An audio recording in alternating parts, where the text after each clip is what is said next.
All right, here we go. It is the System Failure Podcast, number 20. Yeah. Coming to you live, high above Congress Street.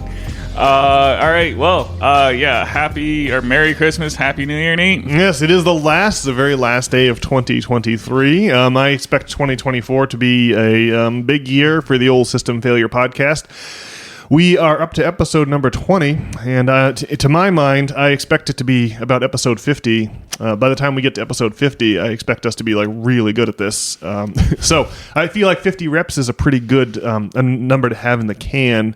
To where we'll start to be able to offer a real quality product. So we're going to cross that milestone here in 2024. We've been at this for 20 weeks now, I guess. I think we missed one or two in there, so probably something like 22 weeks. So it's been, and indeed, it was midsummer when we first got started on this glorious and August enterprise. Yeah, well, our little podcast is, growing up. Yeah, we're getting more downloads on the statistics, which is exciting. Yeah, so our numbers are growing ever, and now we're still like under 100, but we're still under 50 as a matter of fact. But we can see, but they give you the information, and we're getting. Well, does that mean we're getting like 50 listens per episode? Probably. I think that the most recent one after a week had 17, which is pretty good. They used to be all we'd get all time. So one by one, the sheaves are trickling in.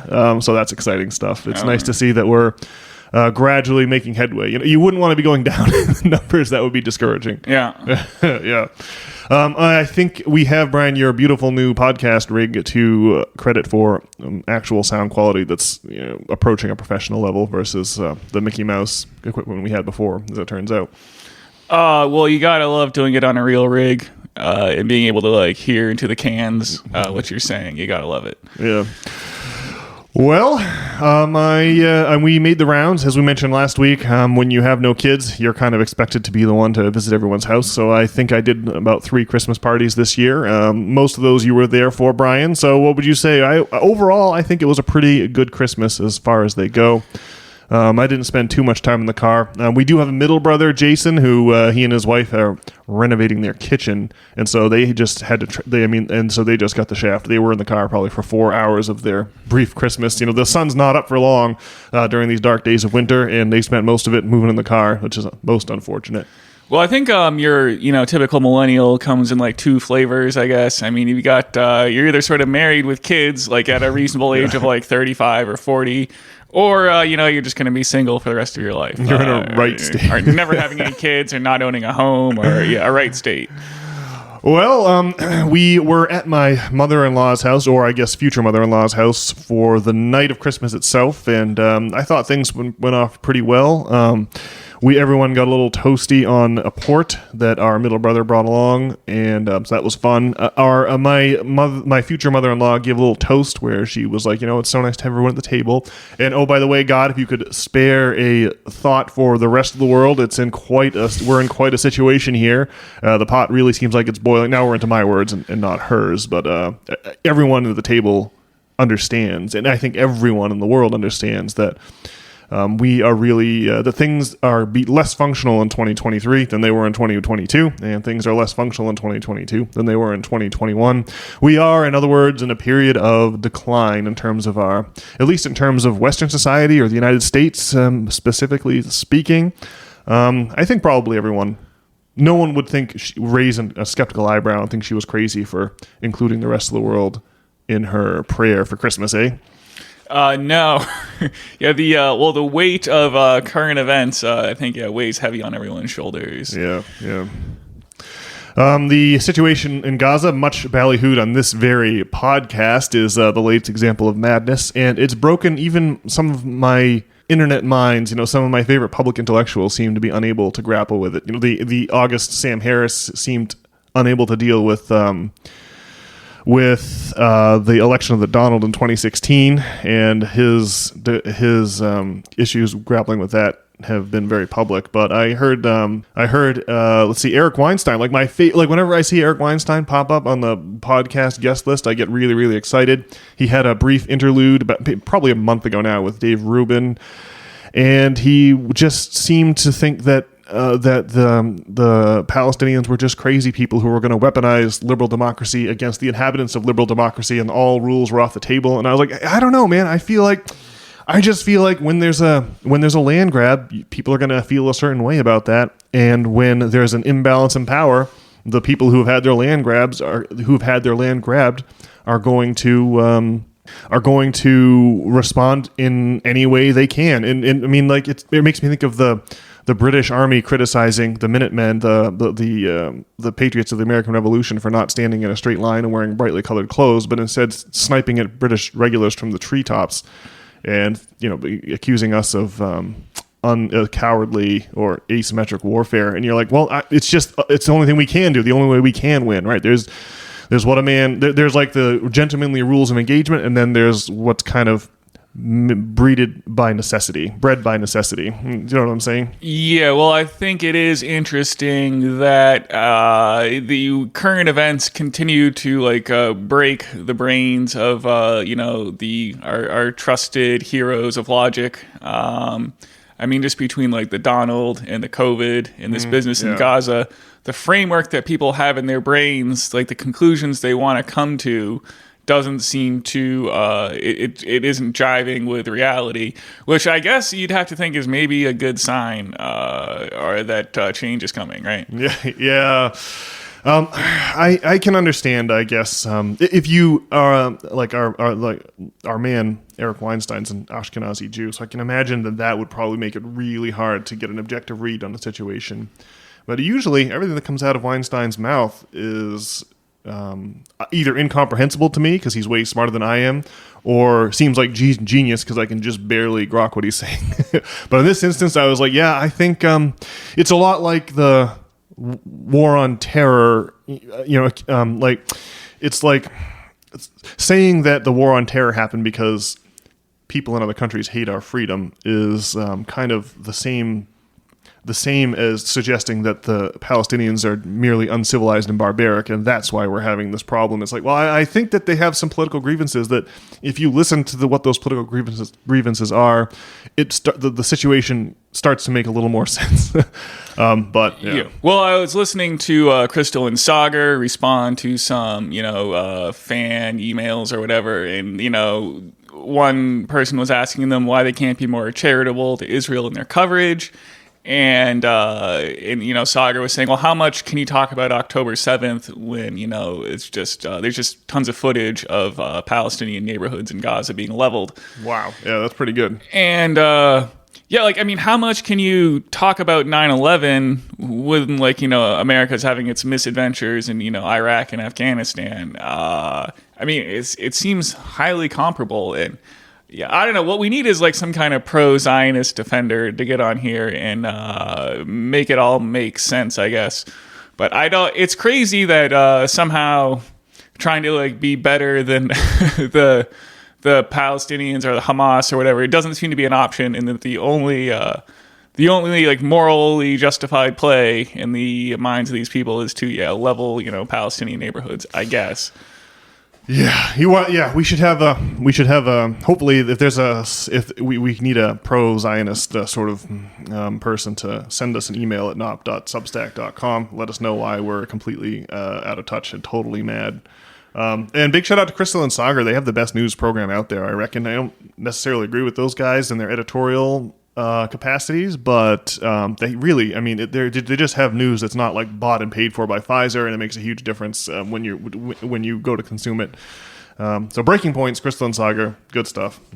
Yeah, well, it's just one of the many things why, between that and X being no longer government propaganda, we got to get excited about the drama that's about to go down in 2024 here. Side note, we are getting emails at nop@substack.com, but they're all advertisements for search engine optimization or YouTube optimization.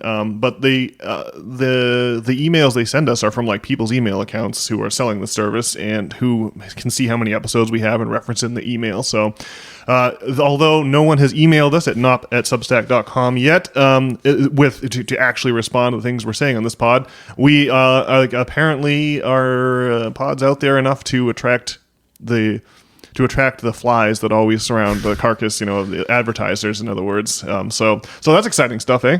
We're getting out there. Yeah. All right. Well, what else you got new, Brian? I have an interesting anecdote from Home Goods, the the appropriately named home goods store. But have you got anything for us before I launch into that tale? Well, just I was over at, CBG on Friday, the local, watering hole. They have food, and that's reasonably good until like 12. So, it's pretty good. Brutally expensive, like all restaurants these days, eh? Well, I think compared to other places, it's on a curve, so it is brutally expensive, but it also could be worse. Yeah. And the food is really good. We should say the CBG is decent chow. They have menu options for under $20 and they're open till midnight, and the food is not terrible. So, you could go and, it's like $15 for a meal at McDonald's these days, right? Yikes, and that's straight poison. So it is at least better than that. Although they were unfortunately sold out of the fish and chips, which I think are pretty darn good for $18. Is there anyone in the world that doesn't like fish and chips? That's one of the great meals, great meals of all time. If you can eat seafood, you're definitely into fish and chips. I think it's also worth mentioning that over at the CBG, they have a huge picture of the Big Lebowski, so that shouldn't go unnoticed. Just a little point of order. But what's the meat of your tale here? What happened to the CBG? Well, I was just talking to this dude, Tim, so shout out Tim, who I shilled the podcast to. Had you met Tim over there, or did you go with Tim? Well, I just went over there and I started talking to him. I guess so. Tim, I guess he was also born in '83, like yourself there, and I guess he is like the head of like a bank in Brunswick, and he used to own a home or something or a condo in the West End, but he's since sold it. And now he's doing like the van life with his dog. What? So he runs a bank. He used to have a home, but he sold it and moved into a van? Yeah, I guess he sold it at the height of COVID. The market's going crazy. And he's in a van now. And I don't know. Well, he just seems to agree. Well, we were talking about how, what the 90s were like in the post, Berlin Wall coming down, but pre 9/11 days, before the dark times, before the empire. And, I don't know. I was trying to explain about hypernormalization. Speaking of hypernormalization, I was trying to think of a good example of hypernormalization in our modern age. We've talked about hypernormalization on here before. Like, what's like the most? Can you think of any modern examples of hypernormalization? I can give examples from this month of December 2023. Like my most favorite recent example is the Biden administration telling their voters, the economy is great. Look, GDP numbers are good and unemployment numbers are good. So therefore, we've done a great job with the economy, and there's nothing's amiss. We should all just whistle past the graveyard. Yeah, I guess that is a perfect example. That the economy is great is like the ultimate example of hypernormalization. Where you just have to look around you, and like what they're selling, it does not match, huh? And like in hypernormalization, it's this term that came from like the collapse of Russia, right? Leading up to the fall of the Berlin Wall, where they had to act like everything was fine, but we all knew that, or the people of Russia knew that, it was going down the tubes. Yeah, I guess in our current society, so you just have the band of people who aren't buying what the establishment is selling, and then I guess to us, everything the establishment says sort of seems like hypernormalization, and then you have the people who they let the political figures like regurgitate nonsense into their mouth, basically, or believing the economy is good. Or I don't know. It seems like a life of suffering and misery. Although being woke or whatever it is that we are is also a life of suffering and misery, I suppose. So I guess you pick your poison. Nothing drives me crazier than hypernormalization. It absolutely makes me bonkers. Like GDP is a great example. GDP measures, like, if your credit card company jacks up your rate from 19% to 29%, well, that's an increase to GDP. If they slap you with a bunch of fees, that's an increase to GDP. If your landlord jacks up your rent, that's an increase to GDP. It's just a crazy number. It's like it'd be like if the Chinese slapped $550,000 of debt on all their students and then counted all that as their GDP number. It's so fraudulent and so ridiculous.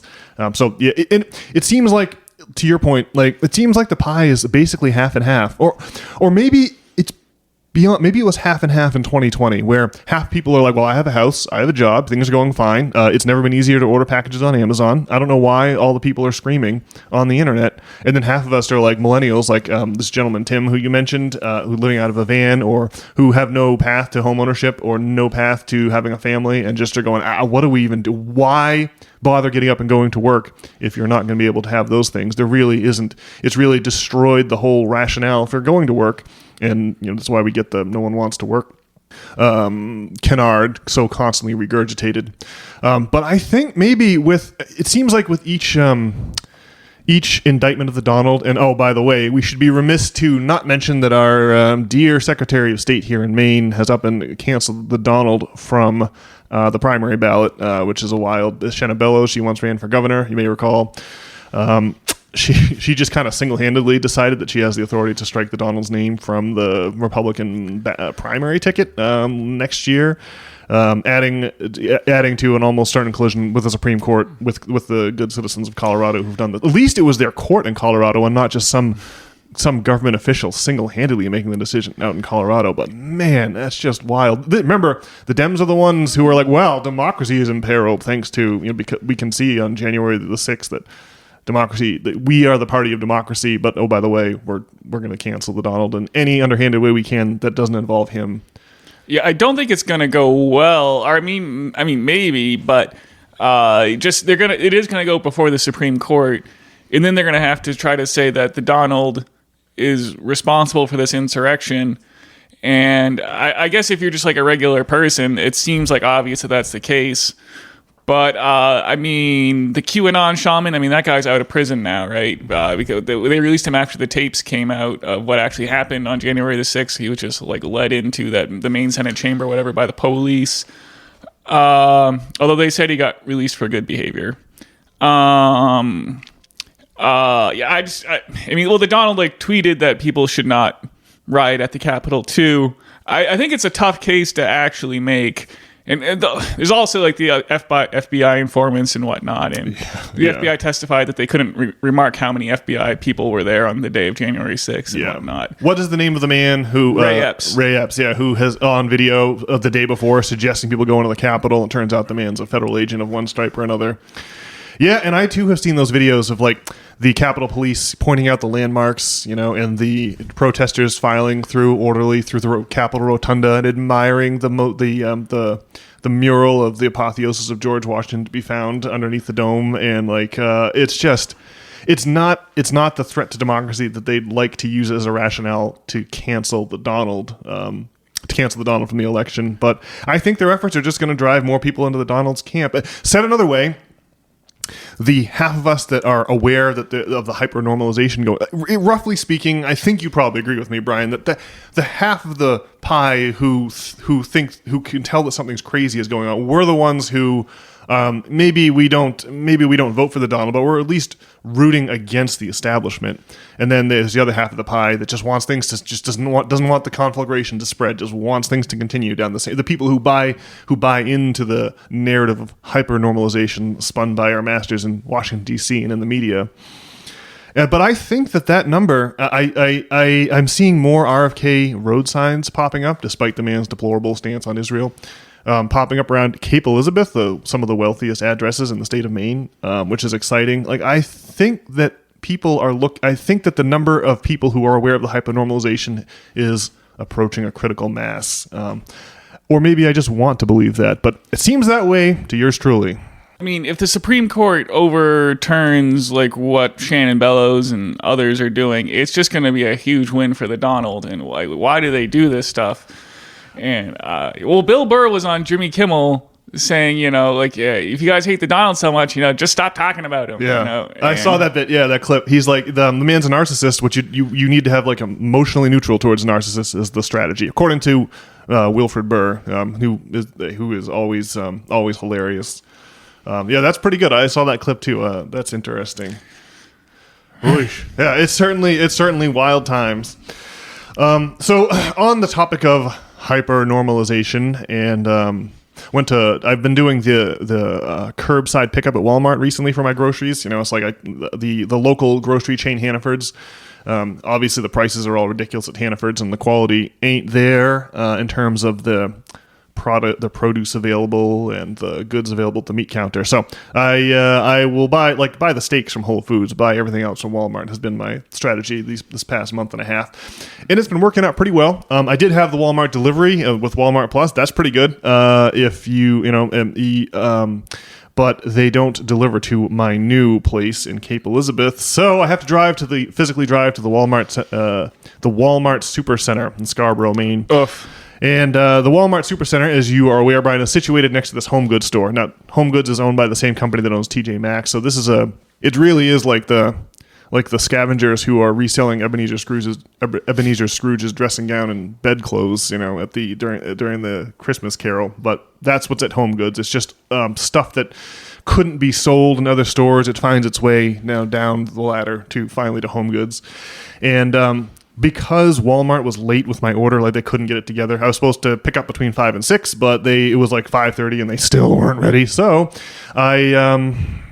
Tracy went over to my lovely fiancée. Tracy went over to Home Goods, which hitherto has been one of her favorite pastimes, is going shopping in there and sorting through the junk piles to try to find a deal. But she was horrified at the insanely high prices, even at Home Goods, and swore never to go back.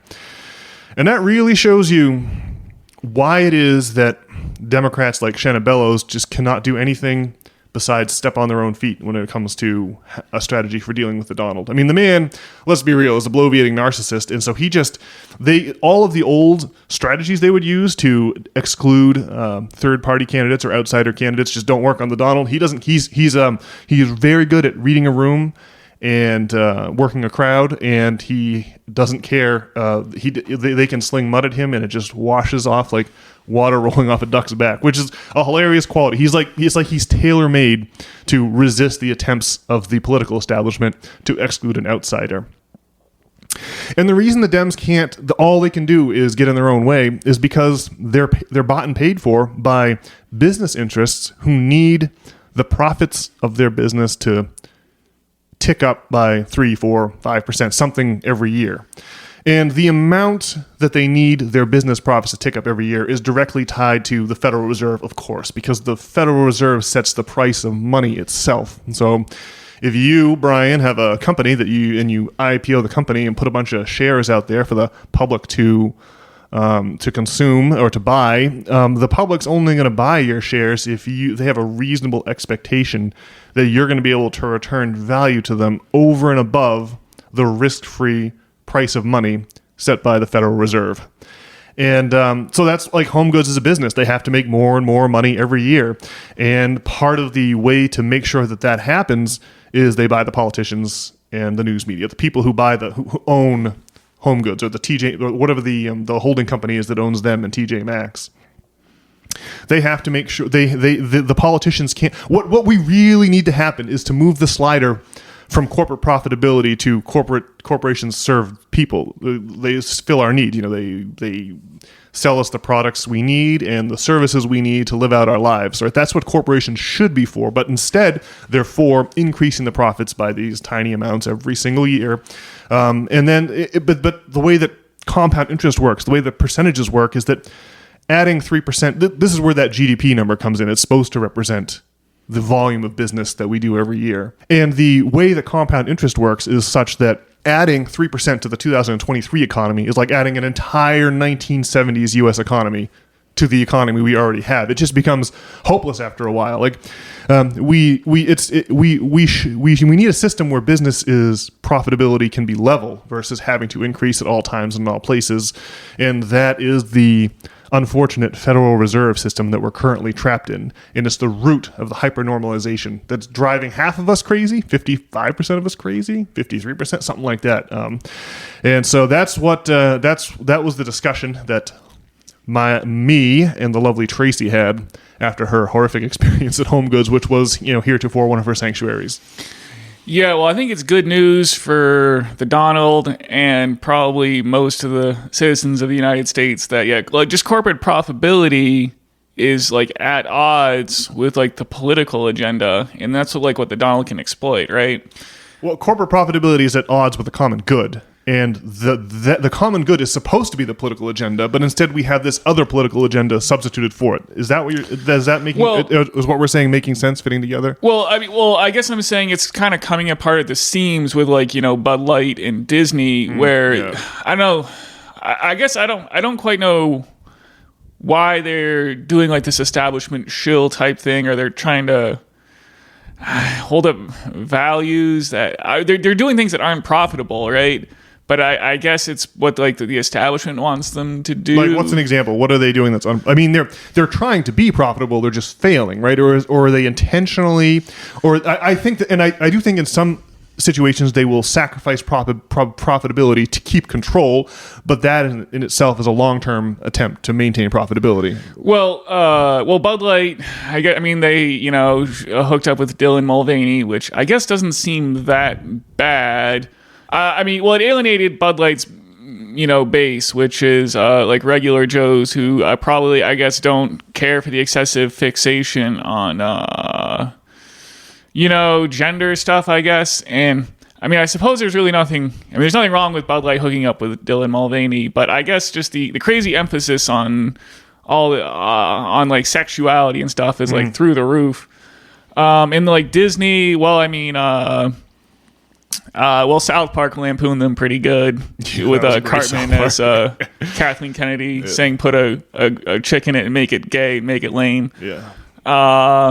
Well, I don't know. They're just not willing to do anything artistic. Well, they certainly what Disney can't do with their art is say something real about like what's going on in our society, right? Yes. Yeah, they don't want to reflect what's really. They can't let that happen. They can't reflect what's really going on because because what's really going on is there's a tension between the public good and their corporate profits. Well, it's costing them money though. Like, what would be profitable, I would think, is to like make a genuine piece of art, like make another like real Indiana Jones or the original Star Wars. I mean, those things must have made a crazy amount of money, but they're not able to do that because they have to shill, and all they can do is keep regurgitating.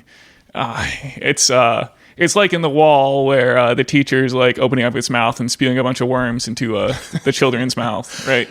Yes, and by the way, I appreciate the Pink Floyd reference. It makes me sad when we go a whole podcast and there's an Area Floyd reference, so that was a good one. I'm glad you wove that in. Oh, yeah.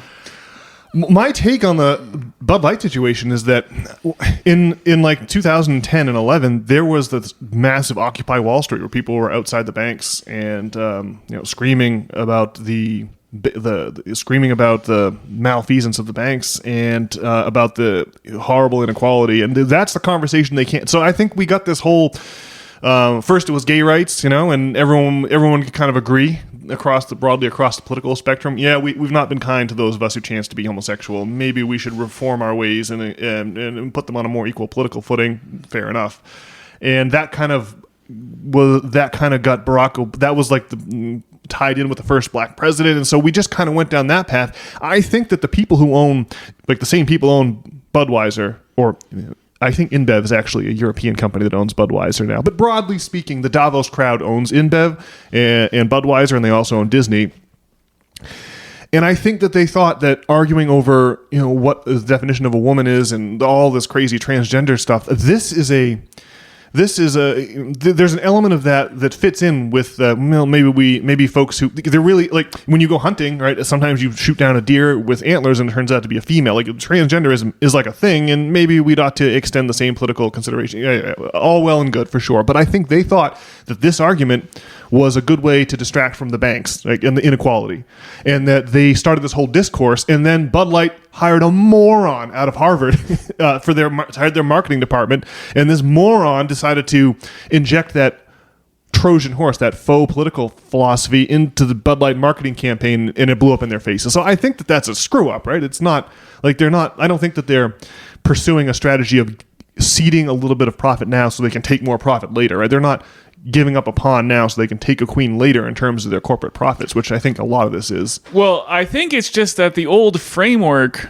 it doesn't really seem to work. Like, it seems like appealing to, I don't know what to call this topic, but I mean, I get social Marxism or whatever. Or Cultural Marxism. Yeah. I mean, that's a terrible term as we've, it's a canard as we've talked about for real Marxism. But, well, just another example is just like the COVID lockdowns. I mean, were terrible for business, right? And so... Well, they were great for Amazons and Walmart and Home Depot. Well, they were wretched for small business. It was good for a few, select... but it's not good for, like, the NFL, for instance. And that is, like, a powerful moneymaker. And there's a lot of, like, capitalist interests that suffered, I think, as a result of the COVID.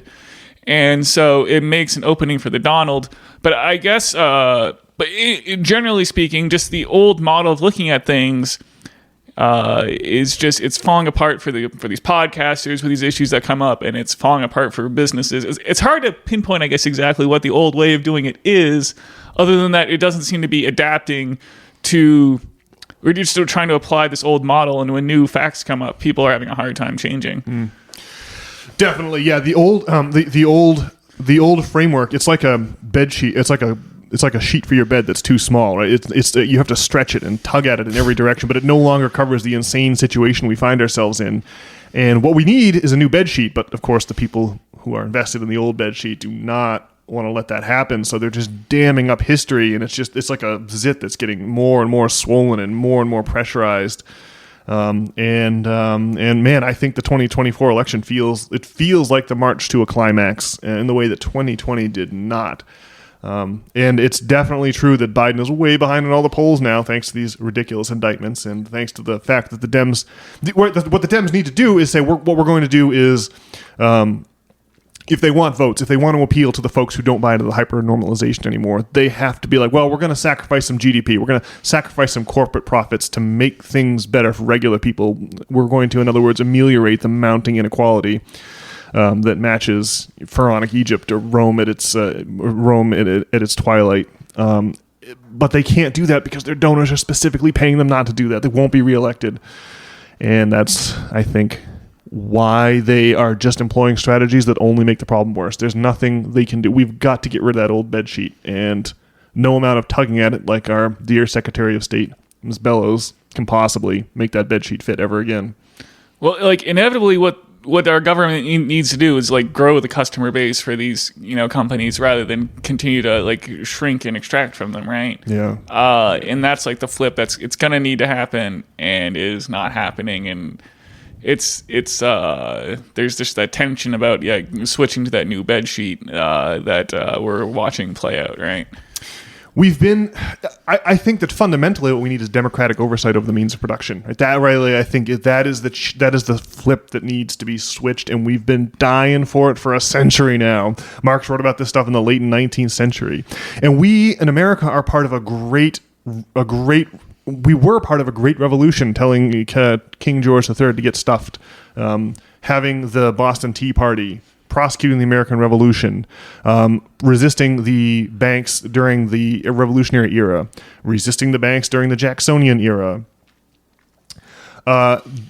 Lincoln Secretary of State Seward eschewing the Rothschild banks in Europe and their ridiculous usurious demands for interest to borrow money to fund the Civil War, and instead just creating a greenback that doesn't involve borrowing our currency at interest from the rich. Teddy Roosevelt trust busting in the late 1800s and breaking up Standard Oil. But that's about the time period that we stopped being a part of the Great FDR, I would say, the New Deal is also a part of that revolution, and that was the end. We had a revolution in economics that redefined unearned income as it had been carefully defined by the capitalist thinkers like Adam Smith and John Stuart Mill. Redefining things like interest and monopoly rent and actual rent on your living space, redefining those things from unearned income to just, there's no distinction between earned and unearned income. There is all money you've earned counts towards GDP, like the aforementioned credit card fees, being a part of GDP. That's not a constructive that's not a constructive good or a service. That's just that is a deadweight loss. Fees for your credit card fees or interest rates or rent increases. And we lost that crucial economic distinction. And since the 1970s, when it became technologically feasible to move our means of production overseas to other countries and take advantage of cheap labor there, since we doubled the amount of workforce by including women and thereby getting two incomes on every mortgage application, you can just see that we were a part of this great revolution and we were just about to get over the hump. And now it's all fallen by the wayside, and we're gonna have to eventually get over that hump somehow or another. It looks to this observer like a historical inevitability, and trying to pretend like it's not is how we get the crazy hypernormalization that is consuming our society here in 2023 and about to consume our society in 2024. I guess I'm not sure that we have to have like worker-owned, companies. Or what did you call it? Democratic oversight over the means of production? Yeah. Yeah. But, it certainly would be nice. But what we need are, like, some powerful, worker co-ops to, outmaneuver, the regular corporations if it's going to happen. Let them compete in the market. I mean, like, the market has its problems. Like, rich people are going to feed in a milk shortage. Rich people will be able to afford. In a milk shortage, the price of milk shoots up, and then so rich people will buy the milk and feed it to their cats, while human children starve. Right? There are issues with the market, which is a means. It's a contrivance for distributing goods. But look, keep the market. Let worker co-op owned entities compete with corporate owned entities, and they're going to cost more, of course, in all likelihood.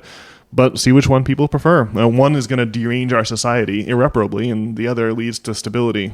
Well, there's definitely, just obviously as we were just talking about, like the direction that like Disney and like Bud Light are going, don't seem to be working, and so there's a huge hole for a different kind of company to compete. We'll see what fills the void. I guess I'm open-minded. Obviously a worker co-ops would be awesome. But AI could change the name of the game, or the logos could awaken. Yeah. Okay, well that's a good like. Surely you would agree, Brian, that the great trend over the course of history is from like top-down control. Like you have one God King, everyone has to obey the God King, and disobedience means death, and the entire society is molded and shaped according to that one God King's ego. Those are like often slave societies, like the Roman Empire is a great example. Most people that live under it are slaves and not free men at all, or free women. And then you have a feudal society where maybe, and it's still not, there's not a lot of freedom. You're kind of stuck doing whatever. If you're the oldest son, good news, you can inherit the right to farm the feudal lord's land that your dad farmed. If you're the middle son, you're effed and you have to become an itinerant knight and travel around and become a mercenary. Or if you're the youngest son. But then you have like the Industrial Revolution, the fall of medieval society, the rise of capitalist society run by the banks, where fueled by science, which gins up technology. Technology is taken by entrepreneurs to market to make money for the banks, and it's a pyramid-shaped society. But we at least pay homage to the ideal of democracy. But so surely you would agree that the stock chart of democracy, that is bottom-up control versus top-down control, albeit a work in progress, gradually ticks up over the grand arc of history. Is that your perception? Well, you could say that the direction of history is to become the amount of like control in dystopia has increased, right?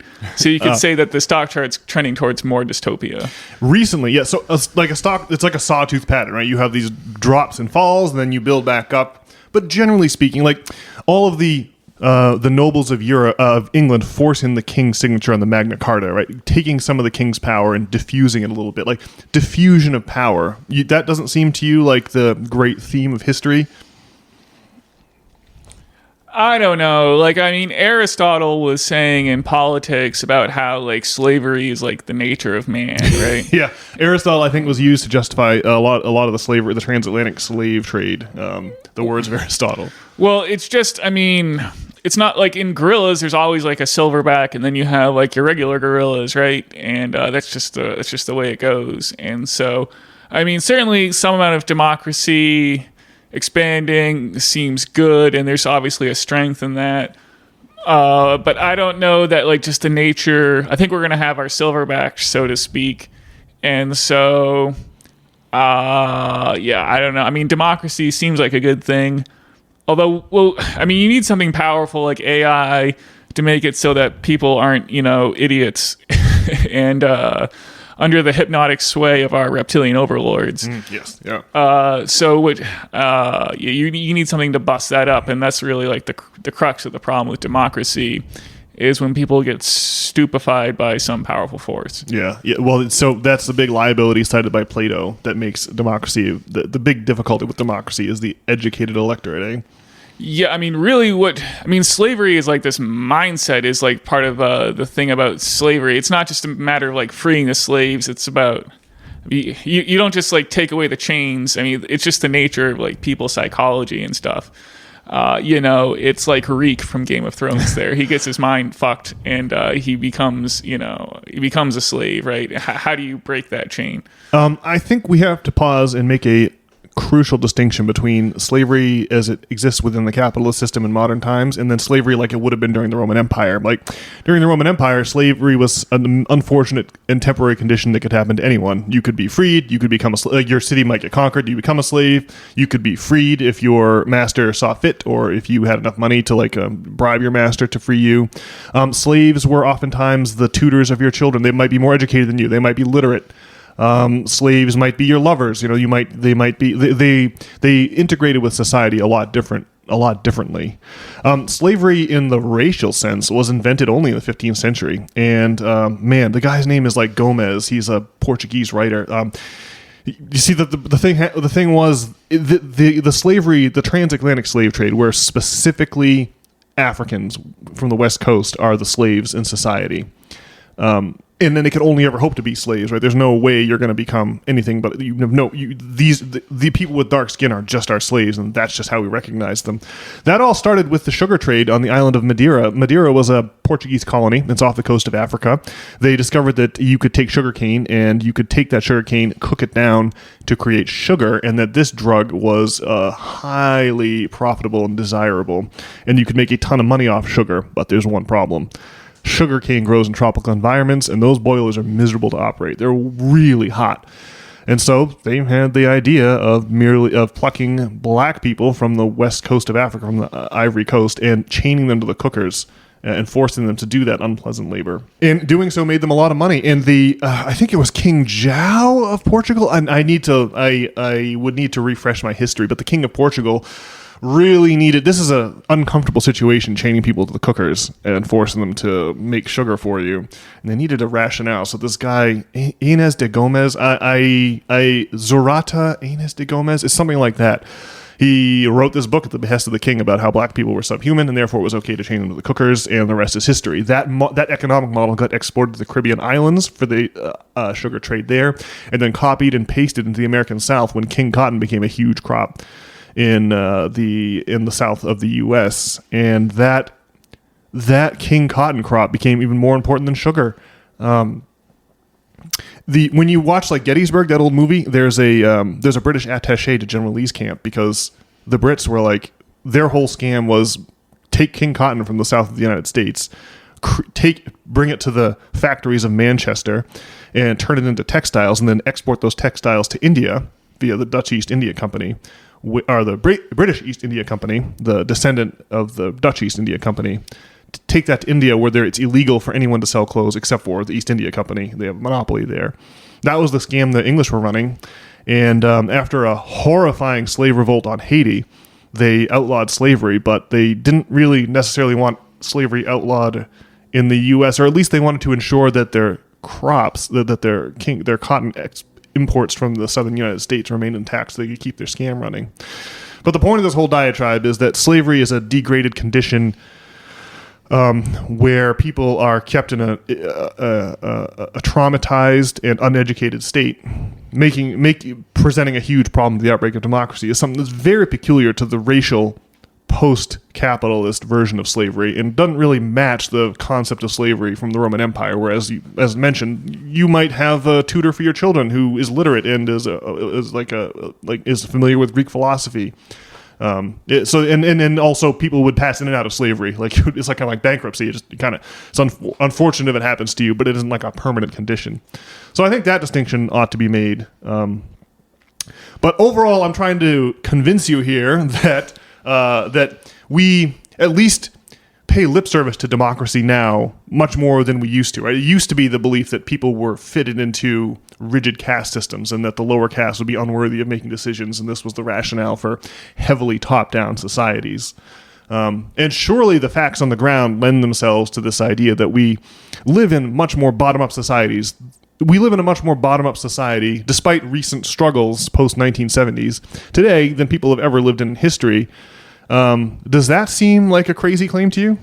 I mean, so we're getting more democratic. Yeah, the things gradually, now maybe things have gotten less democratic since 1970, but over the long term, like, for example, women's suffrage in the early part of the 20th century, right?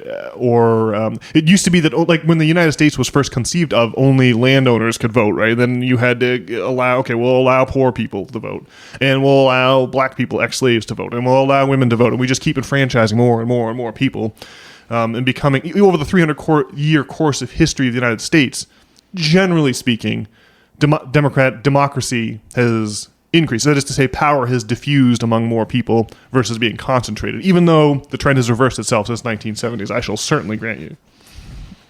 Well, yeah, I mean, obviously we don't have we had a phase where we didn't have pharaohs as much anymore. Yeah. But I'm just not sure that, dividing the wealth of pharaohs among everyone equally is like really what we should be necessarily try. I mean, just having leaders is going to be the way of it, right? Well, I agree about the hierarchies. I think that that hierarchies are a natural part of human operation, and that you're not going to get rid of hierarchies. But what you can do is cancel out people's individual egos and self-interest and make collective group decisions.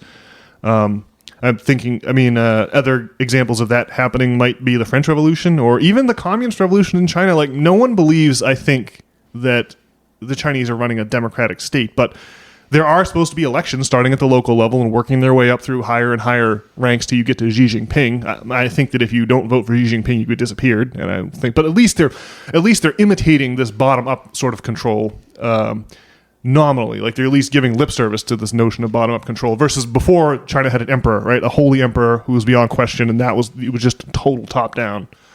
I don't know. To my way of thinking, anyway, even if I can't get you on board, Brian, I reckon that the stock market chart of democracy gradually ticks upward, even and sometimes it crashes and sinks back down. But overall, we've evolved from slave systems to feudal systems, and from feudal systems to capitalist systems, and we eventually will evolve from the capitalist systems into something else. And that's really the roadmap that I see before us. Well, I mean, I guess I don't disagree, but there's just something about how the more things change, the more things stay the same. The kind of enslavement we have going on now. Well, we've joked in the past about how miserable it must be to work the fry later at the airport Popeyes. You're sweating over this crazily hot bubbling oil thing. It gets all on your sinuses and stuff. If you ever worked a fry later before, maybe you'll know. And I guess that's not as bad as being chained to the sugar boiler in Haiti or whatever. But they've got you working super hard over this crazy boiler or the fry later here in a way that's even more. It's just hard to imagine that they're making you work even more harder at this crazy thing than through the threat of the whip is you just trying to make enough money to you survive, basically. You're absolutely right. I think what you're saying is true. We have oddly exempted the workplace from democratic bottom-up control. We've held it away. In every other facet of life, we celebrate democracy, but at work, we are very insistent that we want that top-down control. So yeah, I think work is definitely the obvious place, the obvious next frontier for democracy to conquer. Well, there's just this thing where technology is this thing that has to be figured out, and there's this battle, where the internet used to be this tool for freedom, and now it's become like a tool of our reptilian overlords. And so there's just like a war in the marketplace of ideas going on. And I guess over time, it seems like when things are new, it's like harder for the people in charge to figure out how to control our minds. But obviously they've gotten the hang of it. It's been like Facebook and Twitter and all that have been effective propaganda tools. So much so that the system's coming down around us, and yet we cling to it. You can't talk about it. Yeah, they don't want any discussion. I think that the warping and the mutating and the deforming of the online discourse, like insofar as the online discourse is separated from what natural discourse would be, I think it's all geared towards making sure we don't have any discussion about democratizing the means of production. Like when we can't talk about the possibility of vaccine injuries, even if they're rare, of a COVID vaccine. Well, that's because we're protecting corporate profits, right? There's this whole it's because a tiny number of people have their hand on the ship's wheel over at Pfizer, and all they care about is optimizing profit. Whereas if Pfizer was run as a worker co-op, there would be a half dozen juggling balls for them to balance. Profit would still be important, but it wouldn't be the only thing that matters. And in my mind, all of the aforementioned deformation of the online discourse is is a result of trying to preserve corporate profits or trying to ameliorate any discussion of what might make corporate profits not the number one priority for our society to optimize. It's just that for like Pfizer to become a worker co-op, I mean, what does that progress look like? I mean, it's not just gonna. I mean, Pfizer, like, they control. I mean, they pay for ad space on CNN not because they care about the viewers, but just to control the narrative. Right. Yeah, it's all about locking down control, locking down the discourse, and it's going to require some powerful catalyst to get that all to change. And so I don't know. I guess I'm like just trying to just be open-minded about what progress looks like. I mean, I guess picking like the endpoint and like working your way towards it, I don't know if that really makes sense, I guess. Or but I don't know.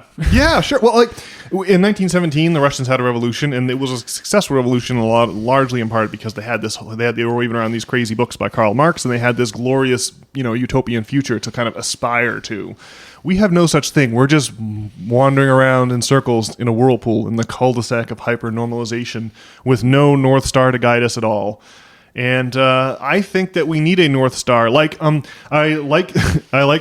idea of noted anti-Semite Jeremy Corbyn. Jeremy Corbyn was the leader of the Labour Party in England for the longest time. He got politically assassinated. It's just the sort of thing that Donald wouldn't care about. He got politically assassinated he got his reputation assassinated for not sufficiently excoriating a member of his party for criticizing the government of Israel. So he got slapped with the anti-Semite label, unfortunately, and that's more or less the end of his political career. But he had this idea where when it comes time, because you raised a really good point earlier, hierarchies are a part of human operation. And in small businesses, oftentimes the owner of the business is the guy that started the business. He has the vision for it. We'll do yet another shout out to our dear friend the captain. He is running a business that his family started. But he wears. I can just see. I think a lot of the hard work he does isn't necessarily the work of the business, and it's not necessarily the work of the owner. It's the tension between the two. He rolls up his sleeves alongside his employees, and he wears both. He wears both the employee hat and the employer hat, and without someone resolving that tension, their business, I'm sure their business would be in trouble. It would become too tilted towards the owner side or too tilted to the employee side.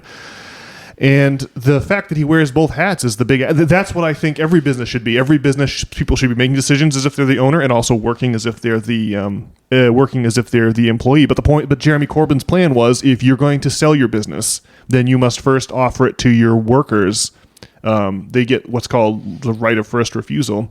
And then that way, you would have a way for companies to pivot between the small business, like the one run by the captain, which ought to be run by the captain and not be a worker co-op. Right? There's no way that the employees, there's not that many of them. They're not gonna make good decisions collectively. But then before his business becomes a multinational conglomerate, somewhere between A and B, there'd be a pivot to where it could become democratically controlled versus top-down controlled. Because when you scale up top-down control is hugely valuable at the scale of the small business, but at the scale of the international conglomerate, it's a complete disaster, and we're living that disaster each and every day. That's the proposal I have seen that most fits in with my worldview.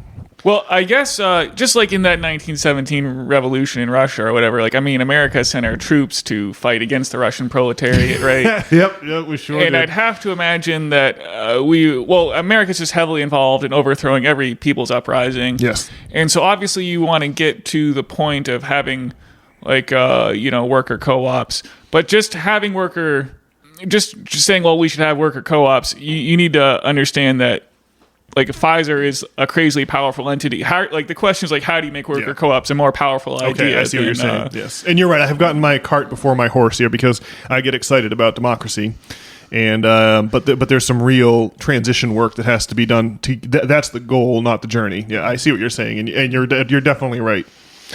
Well, the good news is that the wheels are coming off for how the establishment. So at least the void is opening, and we just need to get ourselves into the place where the democracy is a more powerful idea than oppression, I guess. Yeah. Well, look, part of that heavy lifting is discourse, right? We've got to nudge our fellow man at the ribs down at the CBG bar and, be like, hey, boss, you seeing what I'm seeing? This podcast is a big part of that. We're trying to spread a discourse. We're trying to spread a constellation of ideas. I think it's not the end-all and be-all, but it's a huge part of the equation. I'm sure you would at least agree with me that far.